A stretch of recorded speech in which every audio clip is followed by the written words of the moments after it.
Good evening, Professor Dan. My name is Amar Rasan, and I will be covering the series Dragon Ball Z today.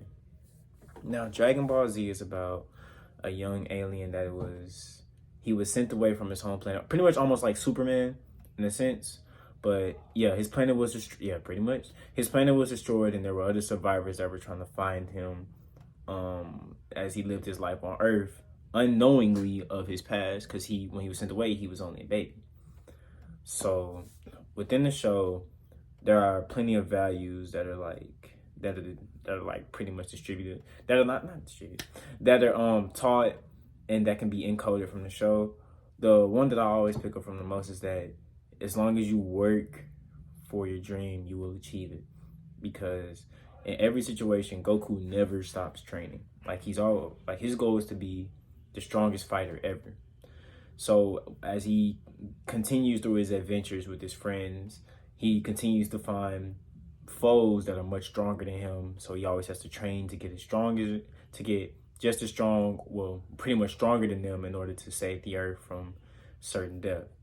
So what that teaches me is just to, even in tough situations and fights where he's losing, he always just keeps his head level. He always makes adjustments to win the fights, or he does whatever it takes to win. Well, not every time, but he does. So what that teaches me is just to stick out certain situations, use certain things that happened to me in life to become a better person, or to make me better at what I'm trying to do. Precisely. So another thing I want to talk about was how racists are portrayed within the show. Racists are portrayed in the show. It's a very diverse show, especially because it shows different alien races, human races, and everything.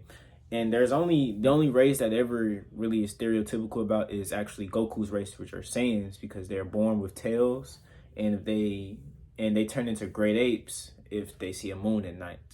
So Frieza in the show, he's a villain.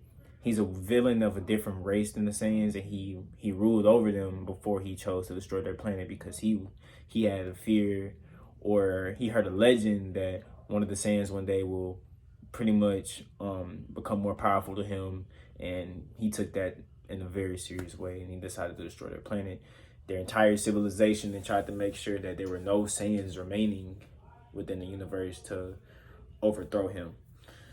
So other than that, there aren't really many stereotypical situations within the show. I think every race is shown in an equal way, because they all, when there's trouble, they're all together, different colors. Nobody's ever arguing with anyone of different color to show any type of racism within the show. As far as it goes with sexuality, I believe certain things it is equally distributed, as far as there are no gender roles. Well, a few, but it's not many. For example, Bulma and Chi-Chi, they're both the wives of the two main characters in the show, which are Goku and Vegeta.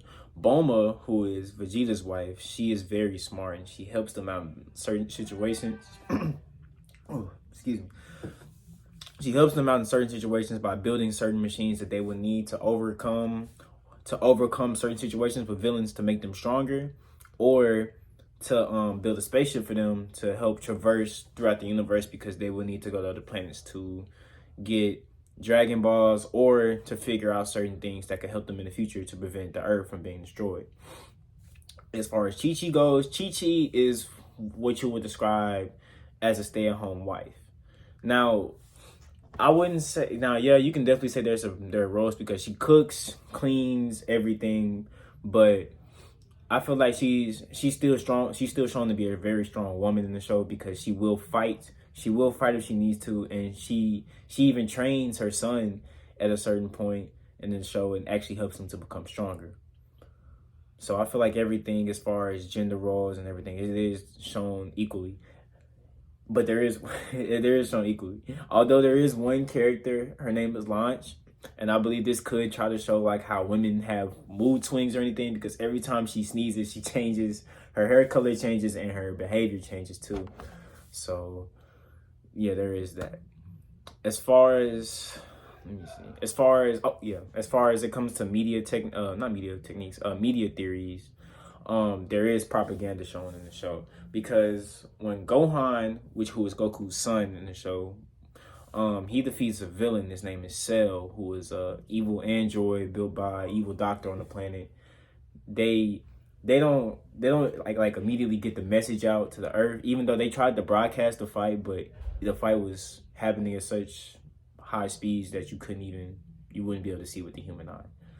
So after he defeats the villain, nobody knows who the kid is. And nobody knows who Gohan is. So they just call him the Golden Warrior because in the fight, he awakened a new power, which turned his hair, well, they would say blonde as far as what the actual color is, but it is portrayed to be pretty much gold when you actually see it on TV. So they called him the Golden Warrior, and nobody ever knew who the Golden Warrior was. They just said Cell was defeated by a Golden Warrior and not by the world champion that everybody thinks is the strongest man on Earth, Mr. Satan. Mr. Satan is an Earthling character who just happens to be, I guess you could say, the strongest. Not even the strongest human, but he's shown to be the strongest human to the people because he wins the world tournament, which is supposed to be the biggest tournament between all the strongest fighters on Earth. So you could say most people will probably believe him to be the strongest man there is, even though Goku, Vegeta, and the rest of the Z fighters are all very much stronger than him, as shown in the show. But yeah, there is that. As far as it goes, that's all I will have to say about Dragon Ball.